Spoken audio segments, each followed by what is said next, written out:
in this game. Here we are in game then for Fnatic versus SK Gaming, the first time 4 at least that we'll see it this season. Yeah, we'll have to see how N-Rated handles this one. When that massive backdoor happened at Katowice, he was on the team with Peke. He was celebrating along with the rest of Fnatic, and in this game he may be on the receiving end of one of those El Clasico moments. Early level, we do see Fnatic once again being involved in one of these early little trades. Yellow Star throws up the hook. And then Rated judges that maybe he knew Yellow Star was going to aim because of their months of experience together. Funny thing is, we talked about it yesterday, myself and Deficio, that N-Rated has always been known as this master tactician at level 1. He's brought so many different ideas to different teams over the years. And that's something that Fnatic might want to kind of shove in his face and say, don't know how much preparation you've done for us, but we're going to do something funky at level 1 here. They've already got positional advantage there on the bottom side of the river. Looks to me like it could be a bit of a bait, trying to make SK feel uncomfortable, trying to put Joe off with the amount of pings that you're throwing down on the bottom side of the map. Or it could be that late invade as well. Yeah, I think it's probably going to be the late invade. The fact that there are so many members of Fnatic grouped up around this blue buff, they want to get in there, deny that to Svenskeren, and maybe slow down his jungle presence. Typical as we start saying that, a little trinket ward gets placed down, and that's going to reveal the members of Fnatic. So they've backed away for the time being, and it does look like they're going to default to their regular lane positions right now. Well, both N-Rated and Candy Panda are in there pretty early, but they will be met as they head down by Reckless and Yellow Star. The up until now unkillable duo lane here for Fnatic. We see there the start for Svenskeren in the jungle with Shyvana will be over by the red buff. Cyanide also on the top side of the map here. He has been kicking things off with his blue, going a little bit lower there than what happened over the other side. This mid lane then, Peke on Gragas versus Jesus on the Ahri. And, you know, Ahri we also saw from the former SK mid laner Ocelot quite a lot, and while he's not there anymore, this game could still be a classic for us. Yeah, we'll have to see how Jesus plays this Ahri in the mid lane. I actually think that Ahri's got slightly better, you know, single target kill potential thanks to all of his spells. Land a good charm, follow up with the rest of your damage, and, you know, Peke could be in trouble. But because of the great early wave power that Peke's Gragas is going to have, he should be able to keep Jesus on the back foot, maybe keep him playing a little bit defensively to mitigate some of that early level pressure that could come in. One thing that's going to be annoying for Fnatic, I think, is the constant snowballs coming out from N-Rated down in that bottom lane. Saying that, though, we can see that both Yellow Star and Reckless making sure that they keep a lot of damage coming the way of SK Gaming. N-Rated obviously can sustain himself in terms of getting health back there by chomping down onto those minions, but other than that, he's going to run out of mana pretty quickly. Yeah, he's going to be relying on that visionary passive of his. After a couple of auto attacks or spell casts, he's allowed to cast another spell for free. So I think once the minion wave's with him, he can try get some auto attacks down, but it does also mean that the minion wave is going to start pushing. You'll notice now that if N-Rated and Candy Panda get in range, they're going to slowly start shoving this wave a little bit towards Fnatic. But as it stands right now, that cannon minion's going to help them out. The one thing I do want to keep my eyes on in this particular matchup is how these bruisers do with no exhausts on the side of Fnatic and no exhaust on the side of SK. There are 3 ignites apiece. So this is definitely signaling we want to kill you, and we want to kill you quickly once we get to fights. Another interesting fact as well is like taunt landing there from Soaz onto Freddy, which will give him a bit of free damage. Last time Fnatic played against the Shyvana in the jungle was game number 1 of the entire season against Gambit, where actually Diamond had a 37 CS average lead over the entire game over Cyanide. And we can see this time around with Elise in the jungle, Cyanide is actually spending a lot more time in terms of farming and leaving those lanes quiet for now. Yeah, we'll see how it works out for, you know, pressure in the late game. I almost feel like Diamond Prox spent too much time in the jungle. He should have helped out in the lanes a little bit more. In talking about the lanes that need a little bit of help, Candy Panda has been smacked in the head so many times by Reckless's rocket launcher. He keeps using that switcheroo ability, using the extended range on that rocket launcher, Fishbones I think he's called, and continually keeping Candy Panda once again playing defensively. That's an 8 CS lead already, and that could continue to grow if Reckless keeps up this focused, you know, poke. Svenskeren using that Shyvana's ridiculously fast movement and clear speed there to get over, steal away the Wraiths. And look at this positioning, coming right around the back of Fnatic at this point, but will they actually fall for it? Candy Panda is pretty low. They've got no, as you said before, real hard CC to lock them down, but the slows may just be enough, as we do see Shyvana coming around the side. There are the Chompers coming down, but Yellow Star is already starting to take a lot of damage. The Boomerang not quite got the range there to get in and do more, and they managed to walk off. However, the flash was used from Yellow Star. Yeah, very, very crucially. I actually like the thinking from Yellow Star. He tried to land a death sentence to actually pull himself further away from Candy Panda and Enrated, but unfortunately missed the skill shot. With Summoner Spell being burned and the fact that Fnatic are still pushing this wave up, it allows them to potentially be ganked once more. Svenskeren just needs to make sure he does it in the next couple of minutes before that Summoner Spell becomes available, and ideally before they actually hit 6, when you've got the box and you've got a little bit more zone control from the Thresh. And that was Svenskeren's first appearance on the map. Up until now, Cyanide has been where a lot of people will consider Spider's best, I think, out of vision the entire time. No one likes a Spider running around, and maybe even less so SK once Cyanide finally does come out of there. He's 10 CS behind though, which is the interesting story from this too, because of the fact that Svenskeren has come out of the jungle to help, but he's still that far ahead. And we'll see how it works out for the time being, because Cyanide has had no presence at all. He moved towards the top lane. Freddy was already backing away thanks to a nice deep ward. Cyanide, not necessarily known for his super early ganks. He tends to respond wherever Fnatic need help. If a lane is under pressure or if they want to get somebody fed, that's where he tends to put himself. So for the time being, nobody in Fnatic needs the assistance of their teammates, so Cyanide is doing the best he can to farm.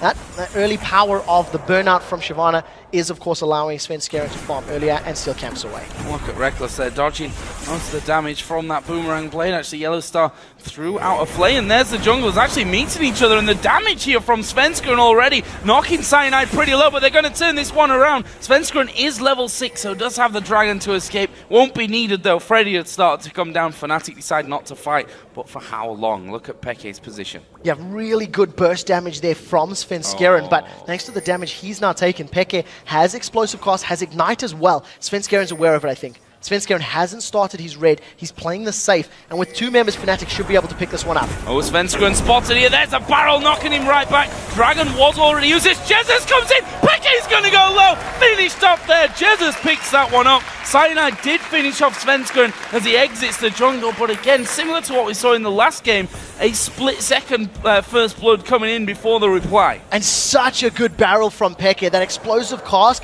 actually preventing Svenskeren's dragon descent from getting him out to safety. The flash body slam to apply the slow, so very good play from Fnatic. But I think that because Svenskeren knew that it was coming, he called for assistance and Jesus responded in time. So Jez is able to get himself on the board, get that kill with Ari, and is going to return to lane with a little bit of extra ability power, some cooldown reduction thanks to that Fiendish Codex, and he's going to try to control Peke just a little bit more. Top lane's been very quiet so far. 61 to 57 CS, pretty much bang even up there, and so as he's been pretty vocal about the fact that he really doesn't enjoy playing Shen in his top lane. He spent a lot of time under his turret, just making sure that the last hits continue to come his way. Now is Freddy actually diving in onto him and actually going to pop the ultimate here, so he's going to go for Soaz. He has an ignite, but that's the thing about the top lanes like this, both of them got mobility abilities that get him out. Yeah, and you see that Soaz with his shield and his dash can at least clear out. Part of the reason that's quite smart from Freddy is it gives him that nice big burst of HP. So once Dominus runs out, he's going to remain at that higher HP pool, and that just allows him to stay in lane, to CS for longer, and stick around. It's a little risky because he doesn't have a ward in the river, so if Cyanide were to gank now, there's no Dominus available, there's no vision, so it makes it a little bit more unsafe for Freddy, but I think he's having a good read on the match right now, realizing that Cyanide is not in his general vicinity. And Cyanide's going to try and stop this pink ward being taken out here. Svenskeren though will be able to walk in there, and I was going to say dodges everything, but Spider's not exactly easy to get away from, but he takes the ward anyway. Very dramatic steal of that ward, Yeah. denial of that It's vision. about as exciting as ward takedowns get. Almost as unfortunately. exciting as a top lane battle, actually, at this point in time. Certainly this one. Yeah, this particular matchup right now in terms of the duo lanes, I once again just want to draw your attention to Candy Panda's CSing. He is still sitting behind, but this time round is now pushing out a little bit more from his lane. You can see he's caught up now, he's up to level 6, so his Ricochet, his Boomerang Blade is allowing him to push the wave just a little bit quicker. And you don't get the sense that Reckless is in complete control of this lane right now, as those first opening levels where Jinx's sort of damage and range will out-sustain that of Candy Panda's Sivir. You see Reckless does take a bit of damage underneath the tower. Candy Panda drew that tower aggro, but no. Hit actually coming out onto him there. Cyanide is on the bottom side of the map as well. And he's just going to make sure that that dragon is warded up and not being taken away sneakily by Svenskr. One thing I'd like to just make you think about as we get to this mid-game, once we start seeing Fnatic roaming and rotating to try to push down towers, SK Gaming have to be a little bit careful. Their only real wave clear comes from Ahri and from Sivir, both of whom are relatively short range. Sivir's going to be relying on that Boomerang Blade and the bouncing from the ricochets. Ahri needs to get her Orb Deception out. Whereas, if SK start to siege up, Fnatic have got pretty good wave clear. Long-range splash damage from Reckless's Jinx, as well as those barrels from Gragas. So, you know, defense as well as offense, the wave clear sits with Fnatic, which allows them to maybe pick more of those opportunities. It has been a bit of a slower start to this one. 11.5 minutes in currently. No dragon taken down. I kill a piece, though. And SK, if we look at the gold total there up at the top, are 500 or so in the lead at this point. And Svenskr once again getting some deep wards in there. He wants to keep up that pressure, and the CS lead that he's actually built up at this point is at 56 to the 40 of Cyanide. Meanwhile, the mid laners are both headed back here for a bit of a shop, and it looks like we're going to be seeing them coming back to lane with a little bit more to work with. Yeah, I think this is actually pretty good decision making from both teams, to be fair. There's nice natural power curves for all of the champions involved. They all scale relatively well through the mid to the late game. And I think maybe with the exception of Shen, if he just builds tanky, not being as impactful as I feel a Renekton could be in a team fight, Solways is going to be able to split push and rely on that Stand United, which is a much better way of joining the fight than the use of teleport. So both of these teams comfortable to get to the mid to late game. And I think that's why we've seen very little pressure on the towers, very little focus on accelerating the game. They just want to get to a comfortable power item spike before they pick fights. Here we go. Cyanide moving down towards the bottom lane right now. Will they be able to sneak in there? There's no ward in that brush currently. And Shyvana a long way away, which means this will be a 3-on-2 if Fnatic can get the starter to it. If they can get things rolling and get the initiation that they need to really lock down a second kill of this game for them. Actually, Reckless pushing that wave up towards the turret, and SK will quite happily let it fall back somewhat here before they push that one back out. Yeah, unfortunately, I think the wave is still going to push a little bit towards Fnatic unless Reckless keeps using that splash damage. For the time being, we're going to look for that cocoon to actually start the engagement. Cyanide has committed a lot of time to this bottom lane, and it doesn't look like Reckless has got the memo because he continues to push the wave up. There was a ward put in that secondary bush, so if Cyanide had pushed a little further up, yeah, would have been given away his position, and fortunately decides to back away. So that's about 30 or 40 seconds, for all intents and purposes, wasted right now.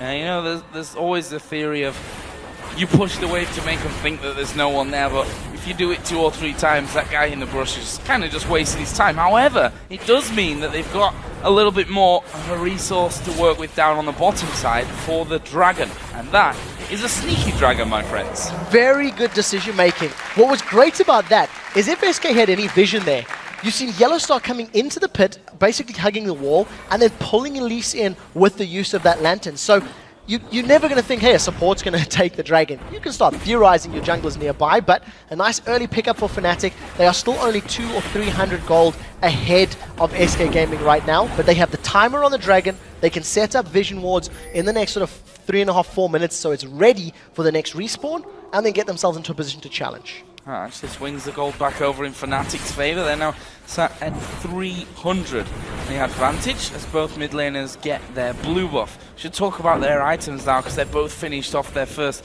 big pickups. Athene's Unholy Grail for Peke and the Deathfire Grasp over for Jezza. So he's going to be looking to burst that single target down. And for him, he'll be probably hoping that that person is Peke. Yeah, Peke or Reckless, I think, once we start seeing these next Dragon fights. And I almost prefer an Ahri in this situation as opposed to a LeBlanc, because I think that not only is Ahri maybe a little bit safer with 3 charges. Oh, they've caught Jezza! There's a barrel coming in, and we've got Elise there as well. And actually, Jezza's using a charge to try and get away. Peke completely predicting that one. The barrel rolls in, and just as we were talking about the DFG and the ability for Jezza to single someone out, Fnatic counter it with a kill. Very well played by Cyanide. Just that additional burst in the spider form in conjunction with Peke's Gragas allows them to secure that one. And another kill sitting for Fnatic. So they're 2-1 up as far as the kills are concerned. Jezza's going to be a little bit more cautious, maybe actually even warding up that sort of Wraith Bush area. We've seen a ward earlier from Svenskeren, and he went to clear out a pink ward that was there. Peke doesn't have Cask available, but they're going to go on Freddy. The big man coming into this top lane. Freddy down at half HP. Flash comes in. This is going to be a dive, though, for Fnatic. Soaz just sat there tanking it up, but he realizes, you know what, we don't have the damage for this one. Svenskeren dives right down the middle of them, but Peke going to be slowly grinded upon. There is Stan United. Actually, the stun coming down won't allow Soaz to follow through, but Cyanide is now there as well. Soaz is still alive. Peke is still alive. There is a repel. They've gone back in for some reason, and Svenskeren now going to try and chase down Cyanide, giving a bit more damage back, and somehow Fnatic pull those 2 low health members out of there. Nobody dies in that situation. It was just Fnatic realizing they needed to back away. Luckily, having the 3v2 advantage forced Freddy and Svenskeren to be a little bit more hesitant about diving, about continuing the chase, and that is what allowed Fnatic to get away. It was a brave move stepping back forward for Soaz, but it worked in his favor because the barrel was right on top of him. He put a big signal for SK saying, if you want to go for Soaz, you need to take more poke. My body slam should be available and cooldown, and, you know, calling your bluff, basically. At the end of the day, nobody goes down. While it was happening, there was also a lot of movement in the bottom lane. So we may have to keep our eyes on Candy Panda and Rated versus Reckless and Yellowstar. They were moving towards the river, putting a lot of wards down. That's a ring of vision that Yellowstar is putting down in anticipation of ganks and rotation, or roams rather, from Jezza's Ahri. There was the hook coming out from Yellowstar, and well, Rated simply just dodging away from that one. Here is Cyanide making a return to the top lane, and we're going to see Svenskeren doing exactly the same in here as well. They tried to dive last time around. It cost them a lot of health and almost 2 lives. Are they going to go for that one again? It doesn't look like it. Cyanide has backed off. Yeah, in that previous dive, I think Peke, they overestimated the damage they were going to put down. There was no explosive cost available, and it didn't catch out, unfortunately. Svenskeren is still hanging around in the top lane, while Reckless is getting a lot of damage on the tower. Great spell shield from Candy Panda. Perfectly timed. Here comes the absolute zero. The flame chompers are at the back. Rated goes low. There's the kill from Reckless. And again, we see the super mega death rocket paying dividends for Reckless. They get that kill. Are they going to be able to force the turret down though with this wave? The wave is coming up there behind them. We see Candy Panda at just over half HP. He's got a Vamp Scepter to try and bring some of that HP back, but I feel he has to back off with the CC that Yellowstar could throw his way. Yeah, there's nothing that he can really do. Now Get Excited from Reckless may get him in range to put some damage down. Great spell shield, but if the hook had come immediately after, that would have caught Candy Panda. Freddy has no dominance available, and he dodges. That was close. Let me rephrase. Cyanide he did missed. Dodge it, yeah. Yeah, Cyanide missed that one. They've caught Candy. They have caught Candy Panda. Have they got the damage to finish him off? Yes, they have. Just about. Reckless gets that one. The movement speed going to send him packing as Svenskeren tries to chase down. And I tell you what, Svenskeren needs to be a little careful there. They realized that Nunu was coming back into lane, though, and decide enough is enough for us there. Again, Reckless 2-0-0. Great coordination between those two. Yellowstar was backing away down the lane, used the Lantern to save Reckless. Now, we'll talk about that in a second as you see Cyanide is hanging around by the Wraith Bush. If the explosive cask knocks Jezza's towards the lane, Cyanide could jump in there. He should just smite this and steal it away. Doesn't even need to. Doesn't even need to. Svenskeren going to go aggressive onto him. There was... Oh, I was going to say the push coming in, and there's the barrel! Wow! That combo from Xpeke. I thought the ultimate had come out at first when half health was gone, but no, that was just the combo of the body slam and the barrel rolling in onto him. That's the power of this Gragas right now. Svenskeren and Cyanide again going head-to-head in the jungle. Cyanide realizes that Pekka can respond and back him up, and that's why Cyanide's playing so brave in that particular situation. Thanks to getting the bottom tower, Yellowstar and Reckless now start the snowball rolling. They roam to mid lane. They get the tower, and you know, when you've got a rod that's needlessly large, that's where Pekka's burst is going to come from, hitting every single ability and barrel. This is going to be another tower for Fnatic. Jinx on towers is never a good sign. Absolutely ripping through there with the items that he's actually got. And we can see that Fnatic going to back away. There's a blue buff for the taking there. We'll see who that actually goes to. You expect it is Cyanides. Yep.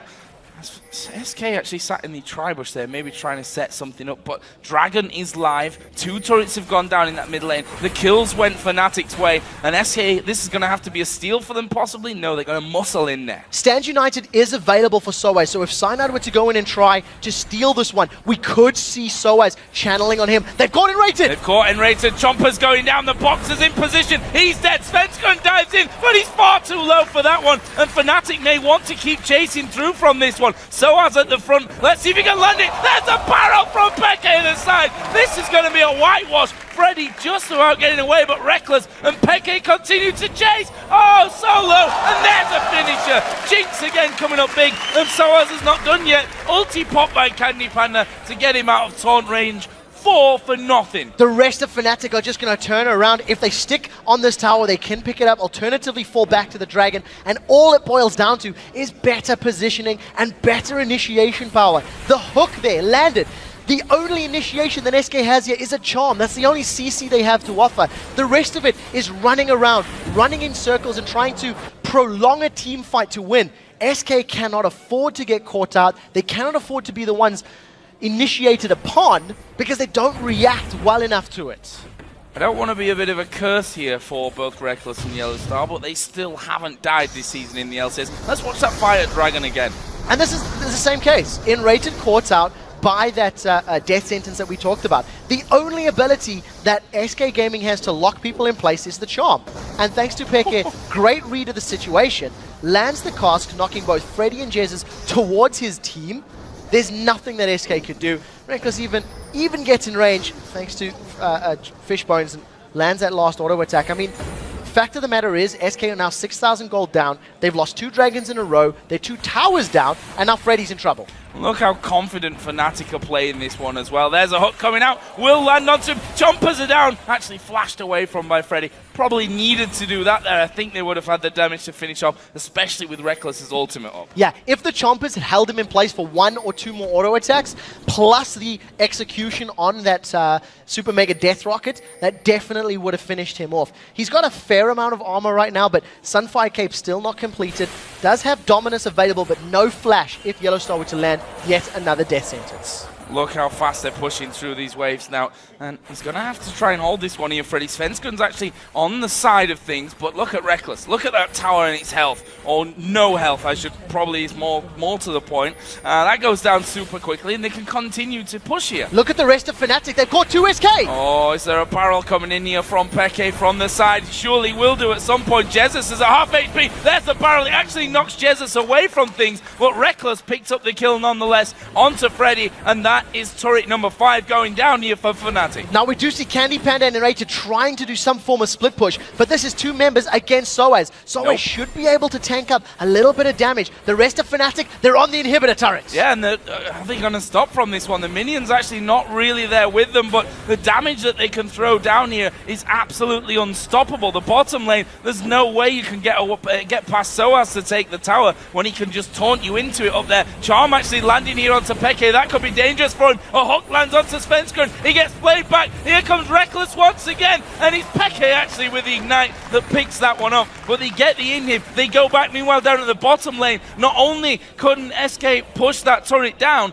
but they couldn't survive the push back from Fnatic. They lost Enrated in the process. Cyanide and Soaz able to defend the tower, pick themselves up a kill. Fnatic are 12-1 up right now. And part of the reason they've got so much control, and part of the reason that they're doing so incredibly well here, is the attack speed that comes out of Jinx. We'll get to that in a second, as long story short, Enrated just gets caught by too much CC. Very good repel from Cyanide, just lands that last little venomous bite. And, you know, SK were trying to recall, SK were trying to get back when they were caught out.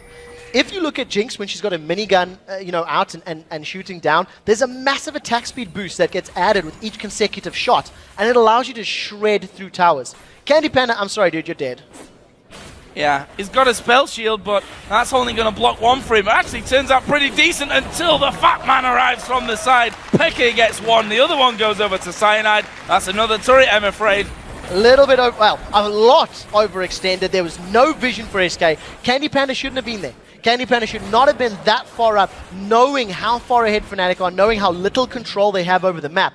And I think SK almost got lulled into thinking, well, they got our inhibitor, they got the towers, surely they've recalled, surely they've backed off to spend those copious amounts of gold that they've earned. Soaz recalling right in front of Svenskeren and can't even challenge. If we actually take a look at the gold differences between these individual lanes, there's one death on the board here for Peke, and it's in the mid lane. And he is currently 3,000 gold ahead of Jez's.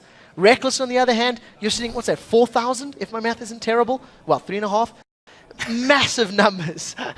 Arithmetic. I don't know why I do it. It's not worth it. But that just tells your story. And if you're a full item or a full ingredient behind, you are so much harder pressed to win team fights. We're only 25 minutes into this game as well, let's not forget. 14-1 in kills. That's a pretty ridiculous total to have here at this level of the game. 7-1 in turrets. The gold is just miles ahead for Fnatic, and they are going to keep pushing. I don't know what Svenskeren is doing. Unless he wants to pick a fight coming in from the side, all he's done is given Fnatic free time to deal damage to this turret. Svenskeren is still floating outside. They've caught Jesus. They're going straight in there. Barrel comes down. Jesus actually falls there to Reckless. That's going to mean he can get in. Super Mega Death Rocket comes through. It's actually an auto attack that gets that one. Double kill coming down. Another one will be picked up by Cyanide. Hook gonna miss, but it doesn't matter. Candy Panda's not gonna escape. Oh, smart. Pulls the barrier. Zap comes through, but not got the range. Fnatic don't care. They want the tower. Now they're going to be able to pick this one up. They can get onto the inhibitor as well. There are super minions up in the top lane and 3 members still down, but there's only 15-second death timers right now. It is still 26 minutes into this game. Fnatic need to be a little bit careful if they decide to stick around. I think wisely backing away is the right decision. They were low on HP. They do not want to give up those massive kill bonus sprees over to SK Gaming. And when you consider the only member to have died is Peke, that's a good decision, and this is basically how it starts. Look at the damage that gets caught to Jez's. Even though they don't, connect the hook with him, the zap, auto attack, and explosive cast. I mean, that's 3 abilities. Basically kills him from the fight immediately, and it's just a cleaning crew. They came in like a wrecking ball, quite literally, and Reckless just wrecked them under the tower. Wow, you really wrecked that one, didn't you? Reckless, this was actually pretty smart, pretty awesome from Candy Panda, but in the end didn't quite make awesome runaway. Didn't make that much of a difference, yeah, is what I guess I'm trying to say with that one. But fighting an uphill battle, I think, is maybe even a slight understatement here from SK's side of things. Looking down the scoreboard, 9 assists for Soaz, not been able to pick up any kills, but he's not died either. 5-0-4 on Cyanide, 4-1-5 on Peke. Again, Reckless, 8-0-3. And Yellow Star, 0-0-11. For the record, Reckless and Yellow Star, still 0 deaths between the two of them over 3 games in the LCS against Gambit, Alliance, and SK Gaming. You talked about this being an uphill battle for SK. That hill is Mount Everest right now. 15,000 gold down. They have no control over the map. They can barely get into their own jungle. They've got their own blue buff, which is great, and they're diving on Soaz, and it's not going to be enough. Yeah, actually, they've got Reckless in there as well, but Svenskeren may have bitten off a little bit more than he can chew. They're going to just focus him straight out of there. Peke gets that kill. Reckless going to keep chasing through. Can they grab anyone else? Yellow Star queues up the hook, but Freddy flashed it. That definitely would have connected as well. If that flash hadn't come down, Freddy would have been caught and pulled backwards. Now, with super minions still pushing the top lane, I believe, as well as in the middle lane, they're going to focus their attention on bottom. Soaz can recall, heal, and join the fight on whoever dives with that Stand United, and I'm expecting that to be the story. They're actually doing it on Reckless. Hook comes through, Stand United is there, they're going to go for Freddy first of all. No, they're not, they're going to the backline. There goes the ultimate out of Reckless. He picks himself the 9th kill of the game, and he's going to keep chasing it on to Freddy, who's got his ultimate running, but that won't be enough to save his life. It's Peke that picks that one up, and Fnatic want more kills. The taunt landing on towards Jesus. Peke's keeping him on the fountain and pulling him off the fountain. There's another one for Reckless. Svenskeren gets back on, but the hook lands onto him. There's the kill coming back onto Soaz from the laser on the fountain, but it doesn't matter. That's the ace for Fnatic. And in the first El Clasico of the 2014 season, Fnatic absolutely wiped the floor with SK Gaming.